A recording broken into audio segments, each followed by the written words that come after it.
All right, thank you so much. All right, my name is Gary Ura. These AI and cloud solutions are what I build for a living, and it's an incredible time to be in AI and technology right now because the challenges of enterprise, which is where I spend a lot of my time in, they haven't changed in decades, but now we have new tools to address them, right? Especially with multi-AI agent and the kind of things we can do we couldn't even dream of, even until 2 years ago. So I just want to take you through some examples of where we have done this, and including some personal ones. But before that, let me just ground everyone with how far we have come, because it's worth appreciating that. ChatGPT came out in 2022. I'm sure you have seen some variation of this slide. But all we could do until maybe even 2 years ago was just predict the next token, right? Be able to ask something that is already in the foundational model and get a response. So an example is if you were to ask, hey, help me plan a 1-week vacation to Italy, all you could get back is, well, Italy is a nice place to be, and perhaps you should go here, you should go there. It doesn't know any actual context, doesn't know if things have changed today, right? No real-time access. Then as you moved into agent-based LLM, right, you had now access to some memory, context management. Time frame-wise, this is still 2023, 2024, so it's not that we are talking about many years ago. You are now able to get some real-time data that flights are this much, and hotels have this much availability, and so you get more personalized insights. Multi-agent intelligence, which is where our focus is today, this is where things start to get interesting. This is where enterprise workflows, where you have multiple tasks, you can kind of see some task delegation, some parallel agents, where here, in this case, for a question to, can you help me figure out a vacation, you can get airfare booked, you can get hotels booked, you can get events booked, you can even ask follow-up questions. This is when you do Google Maps and you're going through your route, but there is some kind of traffic or accident on the road. You don't have to redo the whole maps. The maps figure out, okay, this road is blocked, let me find you another path. That's the promise of multi-agents.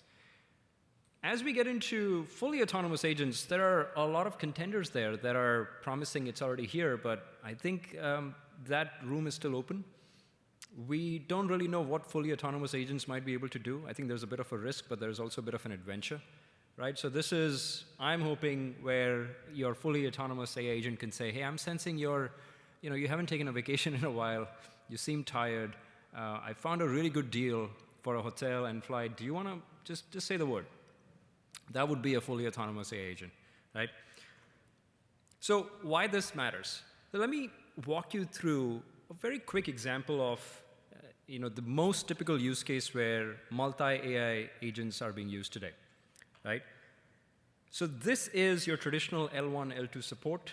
Happens it's probably the same in every single organization, where a business user, let's say they have an issue with the software they're using, they would call up and register a ticket, and then that person, that's L1, they will go through the ticket. If they cannot fix it, they will say, well, I got to transfer you to somebody else, and that would be L2, and that L2 would reach back to the business user to ask, hey, what really happened? Can you just describe it again? If they cannot figure out, they pass it to L3. Lot more touch points for the business user. It's resource intensive, it's inefficient, time consuming, right? This is the reality today in many organizations. And this is a very common workflow. It's the prime candidate for a multi-AI agent. And I'm guessing none of this is going to be new for you, because I want to just drive home the point that this can be used across the board in other scenarios as well. So how do you solve this problem with multi-AI agents? So we start with the same workflow. A business user would register a ticket. I'm having an issue with the software, right? And as soon as that ticket is registered, a series of workflows are triggered, right? So we start with agent number 1. Agent number 1 is going to understand what that ticket is about, classify the incident type, right? Understand whether this is a Microsoft software, whether this is a proprietary software, it's a third party, and what should be the next specialized agent that I need to invoke, right? That's the L1 support. You can do that all without needing the user input, right? Then you go to a specialized agent number 2 that the agent number 1 passed on to. Now, this agent number 2 has access to special data sets, has access to perhaps manuals for that software, has access to historical tickets, right? and can look at and figure out what might be a solution. This is still in the realm of figuring out and recommending a solution. Once it has a solution that it thinks might be appropriate, it passes it on to agent number 3, which is the incident resolution verification agent. This one validates if the solution makes sense. If it does, it will pass it on to a human to actually execute the solution. And if the solution doesn't make sense, it will send it back so you can look for additional fixes. Each of these agents can have different levels of intelligence. They could use different models. Only when the human finally sees the recommended solution, and if it makes sense and they execute it, now you're getting back to the user saying, hey, we saw your problem, we fixed it. And every time you fix that problem, you document and you have that metrics captured so that next time this problem comes in, you can fix it much more quickly. Right? So this is the promise of multi-agents, nothing special. This is already happening. This is one of the easiest use cases. But I have a theory that if AI cannot handle your everyday task, it's not ready for enterprise challenges. Right? And this is the shift that we are seeing with AI that we haven't seen with any other technology before that. When cloud came out, nobody was saying, well, let's use cloud for our personal workflows. It just doesn't make sense. Same with any of the IBM and VMware and all of those technology evolutions were all about enterprise use cases only. And that's okay. But with AI, the table has shifted a bit. Right? Here, you want to see how you can embrace AI into your personal everyday task. And I had a very specific issue. I travel a lot for work, and I'm always spending precious minutes and attention, more importantly, in getting my flights booked. And these are the kind of instructions I hope I could, wish I could pass it on to somebody who would do the booking. But most important part here is make sure I don't miss any meetings that I shouldn't. There are meetings that I shouldn't miss, but then there are meetings that I would like to not miss. And that's okay if you book something over those meetings. This is a hard problem, right? Because this needs access to your system. So I tried solving this. Let me show you what that might look like.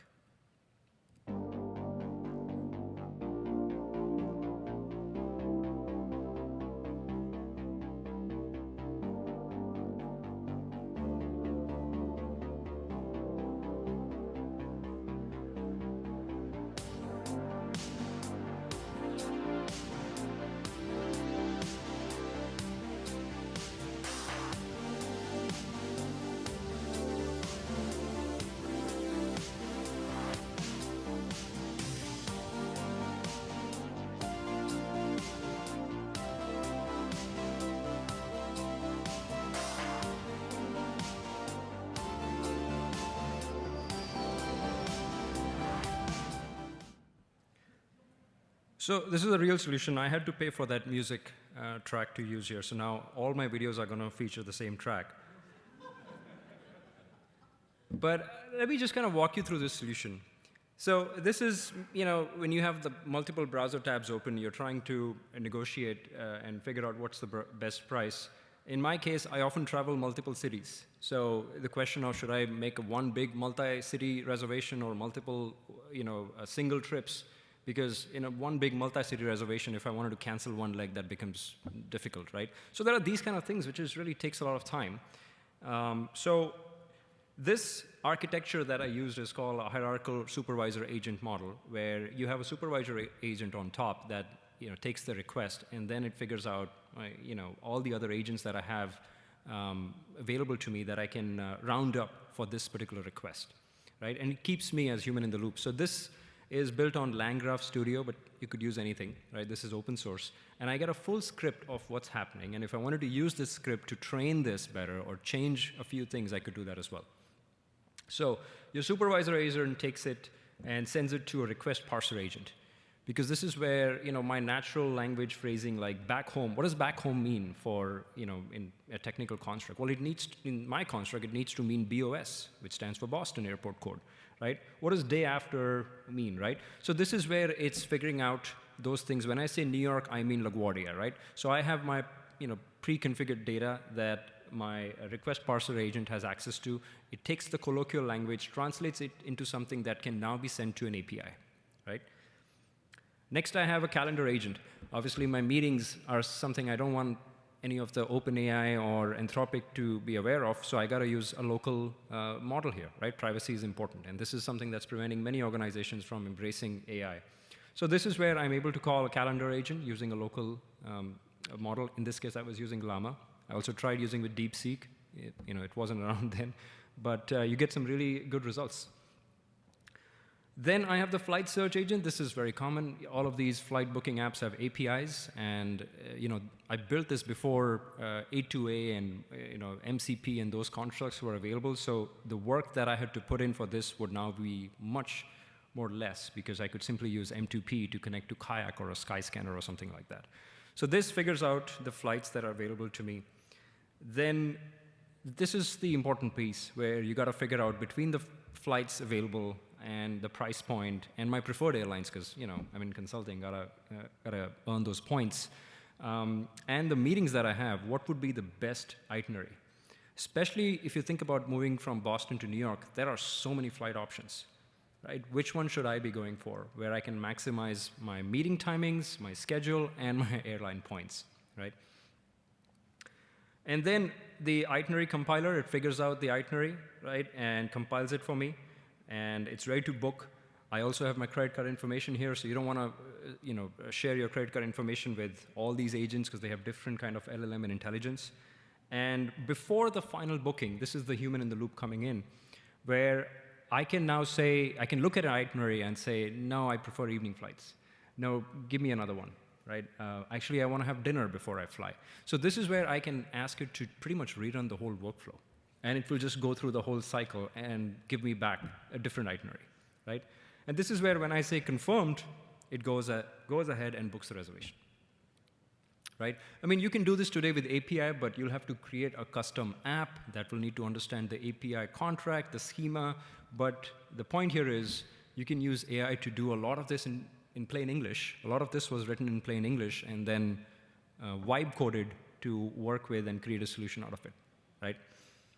Now, this is something I use to solve a personal problem, but the idea here is that these kind of solutions can be extended, right? So here are some examples, right? You can look at the same agent that is scaling and creating these invoices can go and figure out and upload that and do my expense filing.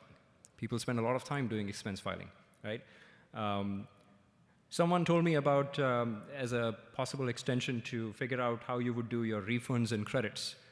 And the easiest way to do that is upload your credit card policy as a document and the flight policy, the airline policy as a document. They don't change as often.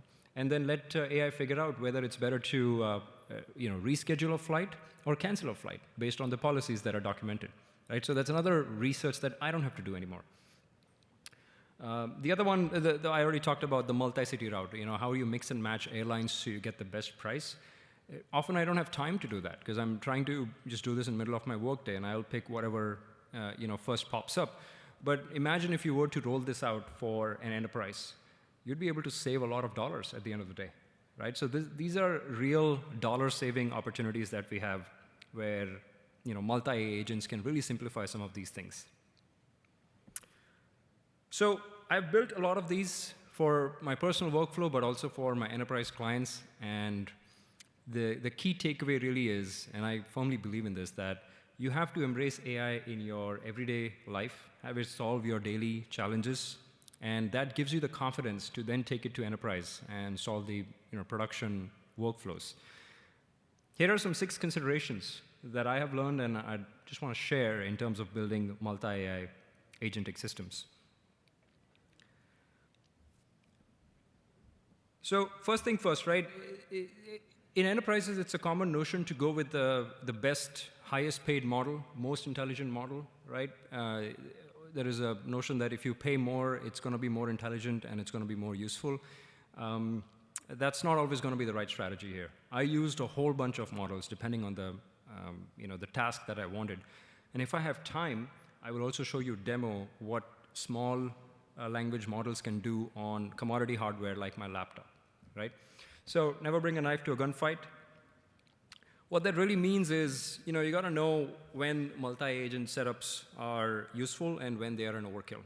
Because multi-agents, they bring a lot of complexity. right? And only when that task separation is needed, role separation is needed, they are useful. Otherwise, you don't need it, right? It is the cool buzzword, so I see a lot of companies quickly trying to embrace multi-agent because it sounds cool when they report in their earnings that now they have multi-AI agents, solving their core processing. For a lot of cases, single agents can still do the job, right? So that's the point here. And then how do you decompose? You don't want to decompose this by tool use. You want to decompose this by task use. If the task is different and their access to data is different, perhaps their security requirements are different, that's when you might want to break up AI agents. This is another one. Control flow, control logic is how do you move from step 1 to step 2 to step 3, right? And there are multiple methods to do that, right? And this is where you need a defined scope and a thinking style, right? So React is a popular one, which is reasoning then act, right? Otherwise, you have plan then execute with strict instructions. So this is the nuance here, which I feel most people miss because it requires a different form of thinking. But agent design is a very crucial aspect. This is where your LLM stops being a chatbot and starts being a software component, right? So you got to scope, and this is something I tell my clients as well, that you got to scope your agent like you're writing a dating profile. You got to be specific, you got to be clear, there are no surprises. All right, architectures. Now, there are so many new nuances and concepts that come in designing the AI agent architecture, and they would only work well if you have your memory, context, and orchestration carefully managed, right? Because you're going to be sharing a lot of context. So in the example that I had, the itinerary and my airport codes, that's memory that needs to be shared. But you have to be very careful with what you're sharing with the AI agents, right? Because think about an enterprise use case. You might have reusability with same AI agents that have access to the same data sources, but they are facilitating users that shouldn't have access to those data sources, right? So this is where you want to really be careful about what kind of orchestration topology you're picking up. The example that I had was hierarchical, so you can see that starts with a centralized agent, and then it kind of figures out who should have access to what, right? So that's just one way of doing it, but then you have all of these other architectural constructs as well. I wanted to double-click on memory modality, because this is another new notion introduced with AI agents. This wasn't there in your traditional computing, because memory isn't just about sharing context. There are different kinds of memory, right? So there's the procedural memory. Think about this as your most important memory that you set up before you start your workflow, right? This is your system prompt, your tools, your guardrails. Guardrails are things like if you're using this in a school setting for students, this is where you set up the guardrails that make sure all your answers are appropriate for students at this age group, right? Or students who are in science class and those are the kind of guardrails you can set up.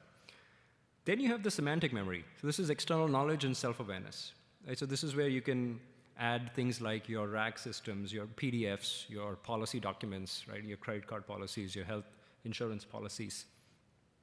Then you have episodic memory. Now, this is really important. This is the one that most organizations miss. Episodic memory is all about recognizing and remembering the previous interactions. Imagine you calling a customer care helpline for the 4th time on the same issue, right? And they have no idea that you call 4th time, and you're frustrated because you have to repeat the same things, but they don't know and perhaps don't care. But if we were to replace that system with AI agents, and we are seeing a lot of that happening, you're able to bring not a full transcript, but summarized transcript of previous interactions. And you can start the conversation. I see this is the 4th time you're calling about this, so sorry about that. But the reason this is where you can really optimize on cost as well. In my demo, I was using episodic memory in the sense that if I were to ask it to ask me to find different flights, it wouldn't run new flight queries because it already got that response from the previous one, right? And it's in memory. So it will say, oh, you want different flights. Okay, I don't have to call that agent again because the last time I got 20 flights for the same day. So let me find a different flight from that existing thing. And that's how you're able to optimize on cost.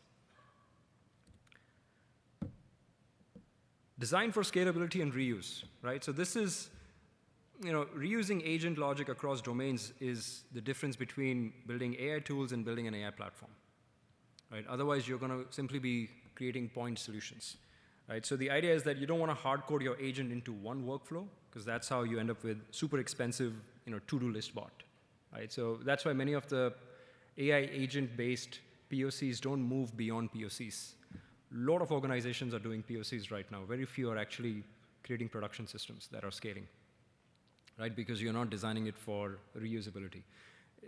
One way to think about AI agents is really as microservices, right? How much can you reuse, right? And you can still add security guardrails into AI agents so that even if you're reusing, it understands the user who's accessing it, what kind of permissions they have, data permissions they have, and so you only provide the response in, that matches those kind of permissions.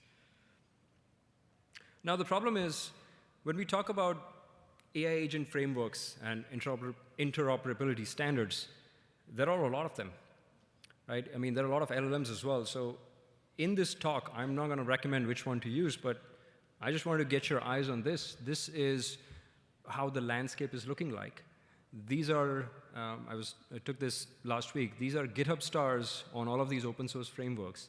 And for all technology adoption, it ends where developers are congregating, right? So this is where developers are using the most or coming together the most for these kind of technologies, and you can see the evolution.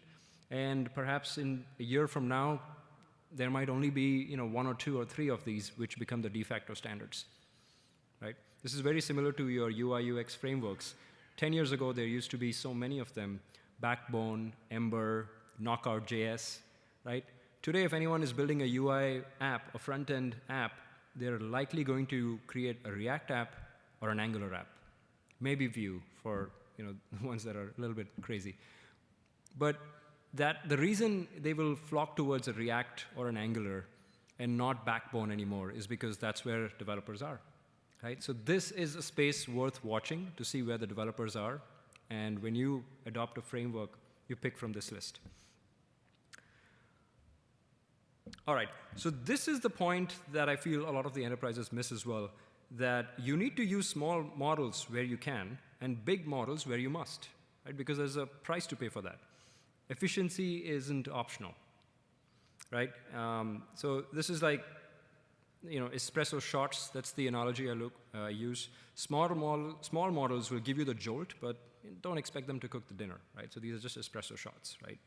But if the same small job can be done by a local Llama model, which I was able to use in my case, then you don't need a GPT-4, right? Or even an Anthropic, because you'll be paying per token, and things get really expensive, and this is where those POCs never scale. All right, this is the last one. And the key point here, because this is something people only focus on after POCs. No one likes to monitor, but you really got to monitor. You got to debug these agents as you would your microservices, right? And because if your agent is hallucinating, you need to know if it's hallucinating, right? And there are ways you can monitor that. So agent drift is real. LLM drifts do happen. There was a New York Times article that said that the latest LLMs are actually hallucinating a lot more than the previous ones, but somehow more confident in the responses, so they're not getting tracked. So this is where you need logs, you need alerts, you need a kill switch, right? And that is also something you can have AI agents monitor that are specialized for that task. Okay, so these were my 6. I see we have a few minutes.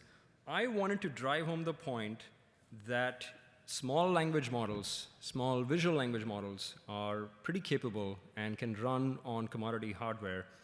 And let me see if I can actually try to show you a quick demo here. Okay, so this is a small language model, right? And I'm going to hit start. And let's see, it's now real time, able to detect whatever it sees, right? And see, it's able to detect this. Let's say I show this to my phone. It's able to understand the time, right? All of this requires about 1 GB of RAM. I mean, my laptop has 16 GB. So this itself, and it's able to continue to do this. This is this is a very small language model. Now think about the use cases that you can run with this, right? Whether it's looking at your fax documents that an enterprise might have and then figuring out what that means for the next step, right, in the workflow, or whether it's in the security apparatus. This is what TSA uses, but they have a lot bigger machines to be able to do this. The fact is that these small language models can now run in, and just do this in a commodity hardware, okay?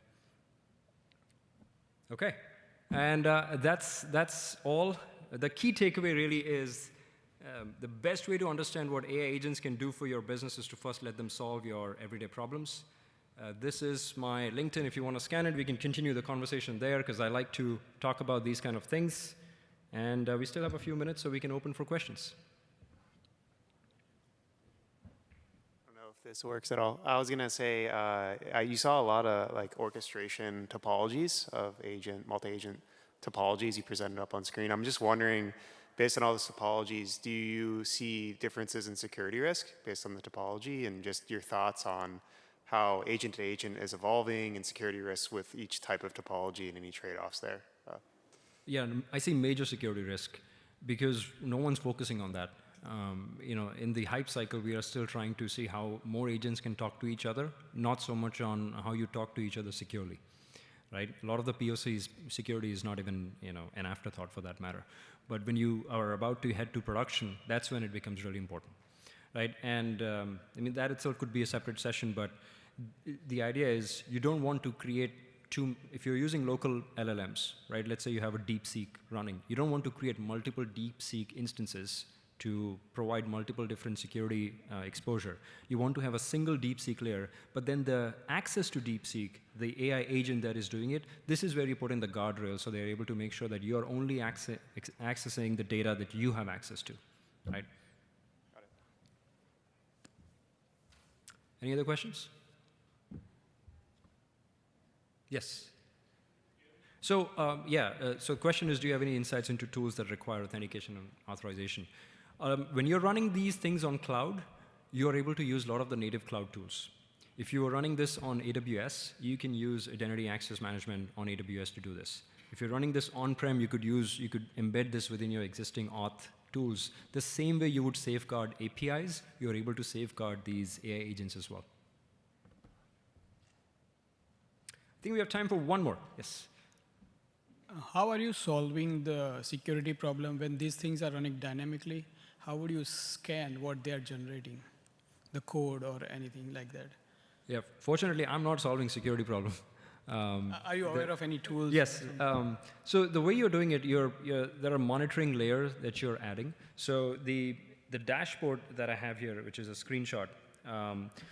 So there are tools that are able to do a full traceability analysis of what LLM responses were, who accessed it, what data was accessed, what was the response. You're able to monitor that not only for your data drift, but also for your security, right? So LangChain, which is what I used in my demo, they have their own tools that do the entire traceability monitoring. So if you're using that framework, you can use their tools. But tools is not a limitation here. There are a lot of tools that can do this. It's how you integrate those tools within your existing apparatus that's going to be an integration problem. Okay, that's all, folks. Thank you so much for your time and attention, and have a good one.